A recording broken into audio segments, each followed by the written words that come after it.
Hey guys, welcome back to the Global Business Leader series on the Chamber Guide. In case you're just joining us, we are having an amazing discussion about sustainable growth and the protection of the environment in the UAE and beyond. And this is part 2 of our chat with Mrs. Habiba Al-Marashi, the co-founder and chairlady of the Emirates Environmental Group, or EEG, as it's commonly known as. Mrs. Habiba, welcome back. Thank you very much. In part 1 of our chat, Mrs. Habiba, we spoke about the biggest environmental challenges being faced by businesses in the UAE today. And we also touched on the upcoming COP28 conference, which will be held in Dubai at the end of this year. I believe I have some information on that. It's going to be the 28th United Nations Climate Change Conference, and it's going to be held from November 30th till December 12th this year at the Expo City in Dubai. Now, let's talk about, let's just wind back a little bit. Let's talk about the last 3 years during the pandemic. How do you think the COVID-19 pandemic has impacted the UAE's progress towards sustainability? And what role do you see the EEG playing in the post-pandemic recovery? Thank you very much for asking this question. I think COVID-19 played a very significant role around the globe, not only in the UAE. One of the things that it has done, it has brought to the fore. It has brought to the limelight the challenges, the vulnerability of our healthcare systems, of our vulnerability of the nature to deal with anthropogenic activities and the impact, negative impact that we are having on it. Of the weaknesses and big gaps that we have in our economic systems, in our financial systems, and the list goes on.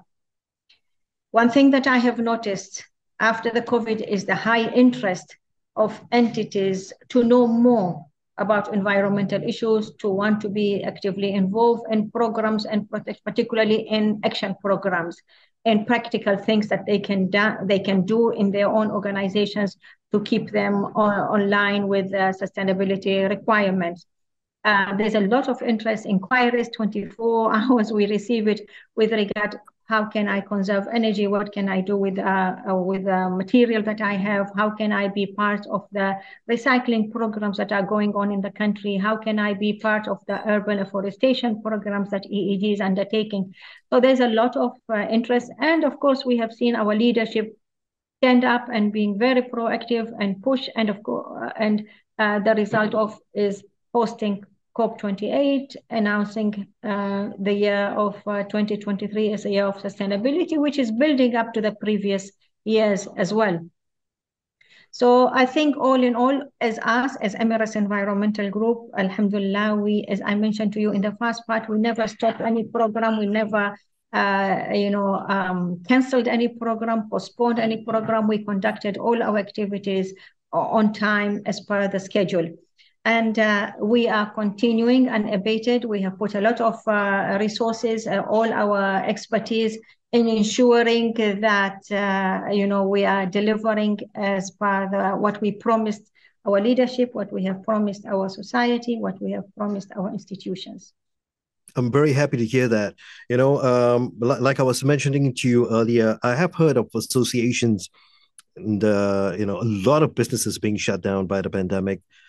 It was devastating globally, but, I'm really happy that you held strong. The world is really big on technology now. AI, artificial intelligence. Now we have this new thing, ChatGPT, which is taking the world by storm. How do you think technology and innovation can be leveraged to promote sustainability in the UAE?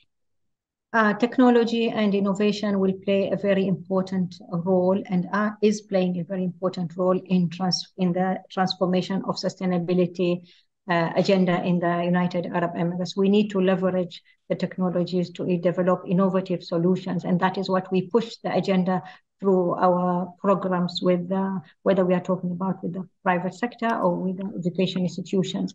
We are talking about issues of smart grids, you are talking about renewable energy, you are talking about artificial intelligence, you are talking about sustainable transportation, and so many other things. And I think during COVID-19, it became very apparent the role technology played in educating our children, transforming from a physical to a virtual platform. And this is a blessing that not all countries enjoyed it, by the way. The whole of Africa was plunged into a full year of no schools for the children. Alhamdulillah, with us in the UAE, with the provision of a very efficient system in place, our educational system was not interrupted.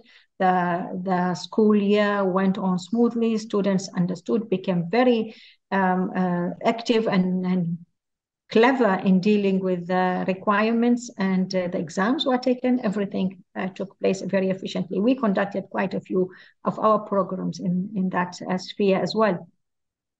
So in every aspect of it, in conservation of resources, you need to know a lot of information to be able to digest them, to process them so that you deliver on.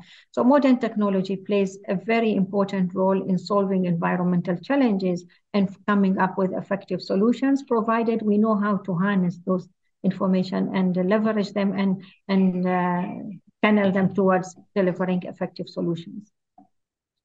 I have another question for you. This is in a way related to something I asked you earlier about how is there any enforcement action being taken? What is your view of the UAE business community's awareness of climate change and its implications? I do understand that, yeah, companies are aware of this, but are they really taking action? Because sometimes to be sustainable and to take action, it means additional costs. Two different things. These are two different things. UAE is a very literate society. We have attracted the best brains from around the world. We have attracted businesses from around the world. But the question is, are these entities, once they set operations here in the UAE, really deliver when it comes to environmental angle and to societal angle? This is the question, the big question that needs really for us to be focusing on, and to ensure that we have the courage and the honesty to answer that very clearly. There is still a big gap that needs to be filled. There's a lot that multinational organizations need to actually do on the ground, whether it is in UAE or it's in any other part of this region particularly. We need the best practices that are implemented in the headquarters to be nicely cascading down to come to all the different regions and to the different countries. We need the same solid structures that they have at their headquarters to be brought in, even if there are no laws yet to require for those or to enforce the implementation of those. Actually, this is where the best practices come in place, is that you have technology, you have best practice in operation, bring that and implement it here, be ahead of your time, be ahead of the curve before there is a law that enforces it. Help the ease of bringing out the necessary type of laws and legislations. And this is where the role of multinational and international companies that are coming to set operations, to set the standard, to help raise the bar, and to be the first one to actually do it and lead by example. That's great. Now, tell us, what is your vision for the future of environmental sustainability, particularly in the UAE? And as the founder and chair lady of the EEG, how are you planning to steer the group to contribute to that vision that you have? My dream is a day when every single person, or regardless of where he or she are coming from, what position, what status, that we all understand our role as individuals and the importance of that role. And we play it proactively and effectively in our own homes, in our organizations, in our schools, in our companies, generally in life. So really, that is my vision, that's my dream, and that's where I'm working all the time, tirelessly, to ensure that that is done. And I always say that never underestimate your impact as an individual, positively or negatively. So why don't we make it positively, and we see the numbers? But my plan is to steer Emirates Environmental Group nicely towards achieving and continuing delivering. I will give you an example of, you remember I mentioned about our can collection campaign that we started in 1997. Yes. We have managed to divert until now, until end of April, more than almost 390,000 kgs of aluminium cans from the landfills. They have gone effectively into the recycling factories. They have nicely gone pumped back into the industry and into the economy of the UAE. So this is where we are ushering in the culture of circular economy. This is where the society has been very proactive. And this is where we share the numbers of what we are doing. That has resulted, of course, in more than 5,000 cubic meters of landfill space being saved. Thousands of CO2 emission, metric tons of CO2 emissions being mitigated from the environment as a result of this operation. These are all individual action as well as institutional actions. I will share with you Clean Up UAE. Clean Up UAE, we started in 2002. Until end of last year, we had managed to engage almost 1 million people throughout the years. We have managed to cover more than 35,000 square kilometer of land in this country. We have managed to divert, to collect and clean more than 1.5 million kgs of waste from wrong places, from beautiful touristic areas that people enjoy going, that we should, that it is one of our characteristics and one of our important selling points, that we have so much to offer to a tourist. So these places should be retaining their pristine and beautiful environments and not be messed up by our activities and our going in these nice places. We should go, enjoy it, leave only our footprint and not anything else. So we have worked with the society. Today, what we are witnessing is the increase in the number of people participating in our programs, but the decrease of the quantity of waste that we are collecting. It means that the message is resonating. More awareness, more commitment. People are more vocal in talking about these issues.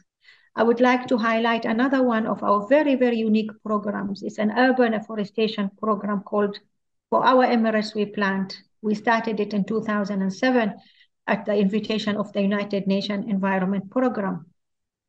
Until end of April, we have planted 2,115,712 native trees in all parts of the country. And this is a huge number. This is a desert environment, don't forget that. And it's not that I will put a seed or I'll put a sapling and it will grow. We have to have the right soil for it. We have to have a proper irrigation system in place to ensure the continuity and survival of these trees under the harsh circumstances and conditions. So the sheer fact that we have a success rate of 99% speaks volumes. Today, it has become a corporate culture. It's a beautiful activity that we see it, mushrooming all over the country. I go to many schools, I visit many schools, and I see the beautiful gardens that have nicely being developed by the students with the faculty themselves. So these are all efforts, and this is where our vision is taking us deeper and deeper into all sectors of the society. Thank you for mentioning what we just did about schools. I'd like to know a little bit more about that. When you do visit schools, what happens? Is the reception good? Are the students really listening to what you're saying? Do they understand how important your work is and what you're doing for the environment? Or do they think that, hey, maybe she's somebody from the government, or she's here to enforce something, and they stay away? What is the reception that you get in schools? Thank you very much. When I say they are the future leaders, it's not an empty word. I mean every word of it. They are really my champions. The amount of energy that they give me back, wherever I interact with them. On 25th till 28th of April, we engaged with 530 students from different curriculums, different Emirates, different from the age of 13 to 18. We had the sub-senior level and the senior level. Standing up to the competition, taking it as a challenge, doing their research, coming up and showing you what they have come with the data and statistics and facts that they have put on the screen, amazing and alarming numbers. But what is most important is the practical and beautiful solutions that the student community are coming up with, the challenges that the adult world is not able to deal with. It comes with them naturally, and the apps that they had developed and the beautiful website that these students have developed. So it gives you such high energy, you are full with adrenaline that takes you to continue. I always say that I never miss these events and these platforms, because it gives me the energy to continue, and it really opens many opportunities for me as well to say, okay, this is what the student community wants, and this is where we should be working towards. That is when we get them collectively in our platform. In addition to that, I visit a lot of schools. We have many schools that are academic members with EEG, which means we are interacting with them throughout the year, effectively in recycling different materials. We have recycling centers in many, many schools across the country. Our team go on a weekly basis to collect recyclable materials. We go and give awareness sessions in these schools. I was 2 days ago or 3 days ago in one of our member schools in Dubai, and they had taken the vision or the inspiration from one of our programs and done a mini competition, and they had managed to attract 18 schools to participate, and beautifully conducted, professionally, efficiently, smoothly. The facts that the children, again, put across, talking about how they will deal with the biodiversity loss in the UAE, how they have translated that understanding into actual implementation on the ground in their own respective schools was just marvelous.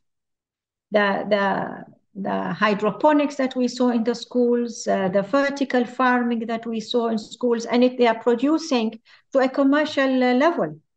So it's not just a game that the children are doing it during one session. No, it has become an effective platform that is generating income for the schools. They are having a fresh product, organic product that they are sharing it, benefiting from it as a student community, as well as they are selling it out in the market. This shows you the impact of this generation. Give them the tool, provide them with the enabling environment, they will fly with it, they will excel, they will innovate, and it will be really, the result is a win-win situation for everybody. I see many students coming to say goodbye to me when they have finished their secondary schools. They are going to university in other parts of the world. They have been active student members with us for 2 years, 3 years, 10 years. I celebrate every year those students who have finished 10 years with us. It's a very special occasion for me to see how these students have grown with us as children to very articulate young adults, really on their way to universities to explore their future opportunities. We have encouraged many students to take STEM as a career path. Today, I'm very proud to say that science is back into the picture and into the fold. A lot of our students are taking science qualifications.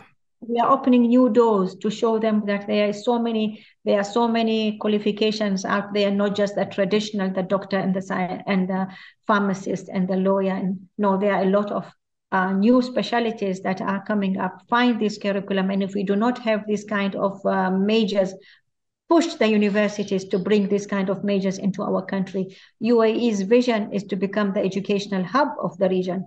So we need to be on top of the game as well. We need to bring the latest that is out there so that our students do not find the need to go abroad to seek what they want to, but they can get it here on the ground in the country. We can attract students from other parts of the world to come and get qualifications that they are getting. We have several universities now giving renewable energy, talking about nanotechnology. We have universities that are providing postgraduate studies in smart cities, so we are talking about not only smart cities today, we are talking about the science of cities. So you can see the evolvement. We need to do more of that. The education institutions need to be in the fold. We need the private sector, again, I always emphasize, to play a more proactive role, not to be detached from what is going on in our education institutions. They have to put their demands on the table to say, we need this kind of qualified individuals, youth, so that the universities and colleges can cater to that, can develop modules that deal and fill those gaps that we have in the market. Mrs. Habiba, you have actually, sorry, you have actually put across quite a number of very, very valid points, very important points. I really hope the students in the UAE, as well as everywhere in the Emirates, get to see this video, because we have a lot of points here that, people will be aware of the work that you do, which is so important. And your work is not finished. In fact, it has just begun. Indeed, not at all.